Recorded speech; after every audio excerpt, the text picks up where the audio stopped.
Is it a little popular here? Is it growing? Yeah, definitely growing. It's a really good thing for everybody. Yeah, it's great yeah, for farmers absolutely. to get money up front. Yeah, and that helps with the economy and with the growing of the produce too. Sweet, thank you so much. And I'm gonna pick some okra because you have small okra, and I love them when they're young. Yeah, those are my cucumbers. You're buying them? Yeah, I am. I just want to make sure you didn't forget. Thank you. That's 1 pound of those. I'll put them in your bag. Cilantro's not in right now, right? It is. I just don't have any. And what was I gonna ask you about too? I have dill. You have dill. I was gonna make fried okra and a tomato and cilantro sauce and some garlic. I have garlic. I need some garlic. He made a comment like that. Back here. Because I haven't seen it yet. These are so good when they're young. Don't be afraid to buy them when they're young. They really lose their flavor when they get really, really big and they get seedier. Show us a nice young one, Suzy. These are some nice young ones. If you want to come closer, there's a basket full of them. And these purple ones eventually change colors back to green once they're cooked. This is how I personally like them. And Anne agrees with me. The younger they are, the more flavor they have. That's probably the biggest I'd go, 1.5 inches or so. But a lot of people, when they're big, you can actually cut them up and use them for fried okra or for stews. I like to use my okra in my Middle Eastern dishes whole, and that's why I like them young, besides the flavor too.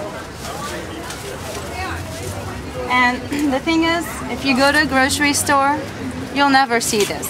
You'll see them big, they harvest them big, they have no flavor, and you don't know how long they've traveled to get there.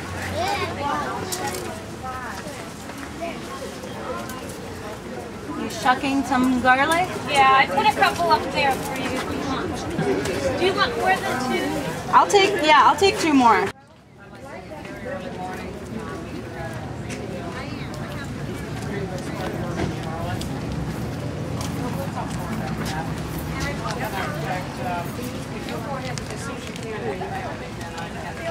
I hope you're not camera shy.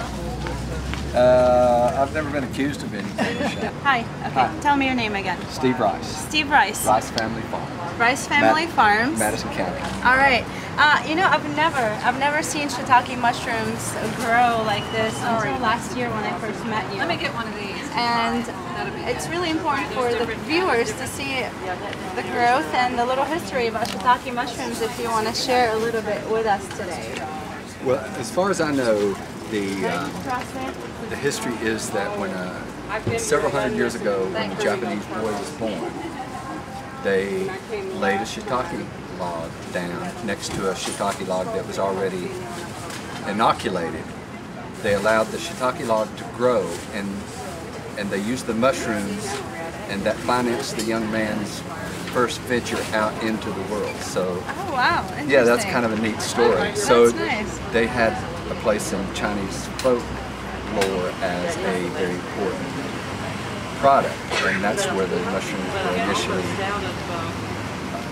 civilized, I guess you might say. Go ahead, I'm sorry. And the culture has been in the United States about 30 or 40 years and becoming a more and more major agricultural product. And we're trying to, I'm a member of the North Carolina Mushroom Growers Association that just started up. We're a nonprofit, and we're devoted to starting an industry for shiitake production in North Carolina to replace, say, tobacco. Okay. Now, is it a particular log that the shiitakes grow on? It's oak. Oak. Almost any species of oak. This is white. This is red oak. I think both these are red oak. White oak's also nice, and then you just drill small holes in the logs. Mm-hmm. You might be able to see them here somewhere. I don't really see it, but you just drill small holes in the log and inject sawdust that has been inoculated with. There's one of those holes right there. That's been inoculated with the spore, and they just go through the whole log and eventually just decompose it. Fungus are one of the primary decomposes on the planet. Can you eat them raw? You can. They're not, I don't think that that's their main appeal. Mostly they're cooked, but you can't eat them raw at this stage. Because I know these are very with small. portobellos, for example, they're really not recommended to eat raw. They're better cooked. And I was wondering if the same applies to the shiitake. Mostly, I think. I think in general, although when they're at this stage here, before the gills open, then they're very firm and succulent like that. So someone can come up and buy a log from you. They can buy a log. Yes. And then it will keep producing year after year? For 5 years, 5 to 10 years. If you just allow them to go. These did this because of the recent lightning and thunderstorm we had, because that's what they like. That's their evolutionary clue to reproduce is thunder and heavy rain. Okay. So then when that happens, then they just blossom. Do most mushrooms grow on wood or in the ground? Most edible mushrooms don't. Okay. Oh, really? No, Okay. they usually grow on compost or manure. Okay. This is essence, I call this essence of oak. Essence of oak. That's Essence beautiful. of oak, yeah, because that's all it is. It's pure lignin. That's what they do, is they consume the lignin that's in the tree and turn it into mushrooms. So it's absolutely one of the most pure food products you can get. It's so beautiful to me just to have that growing right there and you just pick it and eat it. Well, it's also art.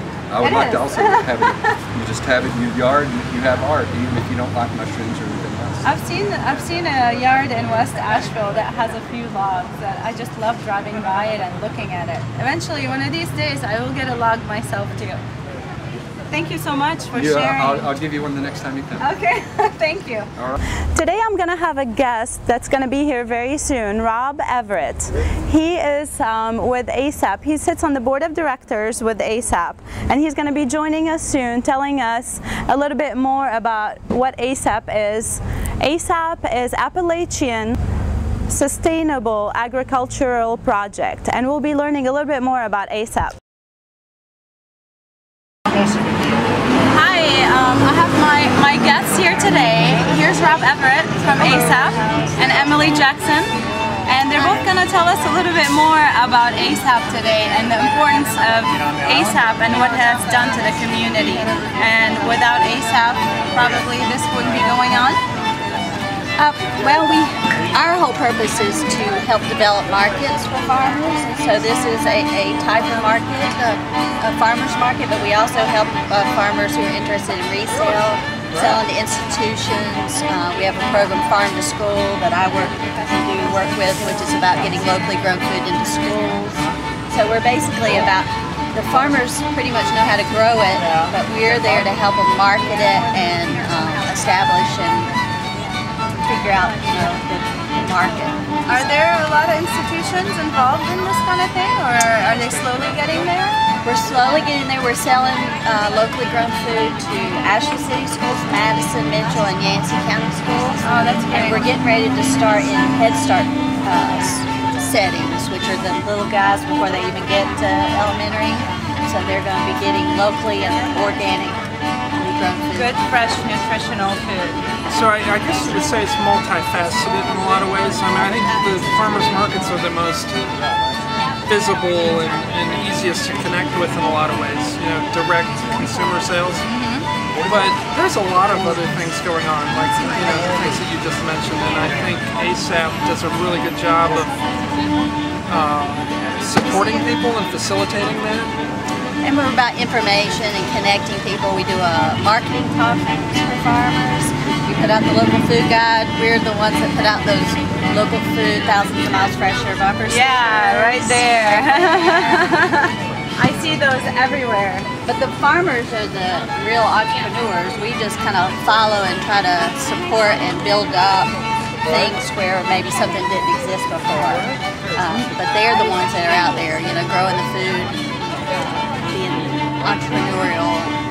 Now, if somebody wants to have a booth in a tailgate market, what are the requirements and who do they need to talk to get involved? Well, the markets are something that we help support, but ASAP's not responsible for. Okay. We do help them organize the Mountain Tailgate Market Association, which all the tailgate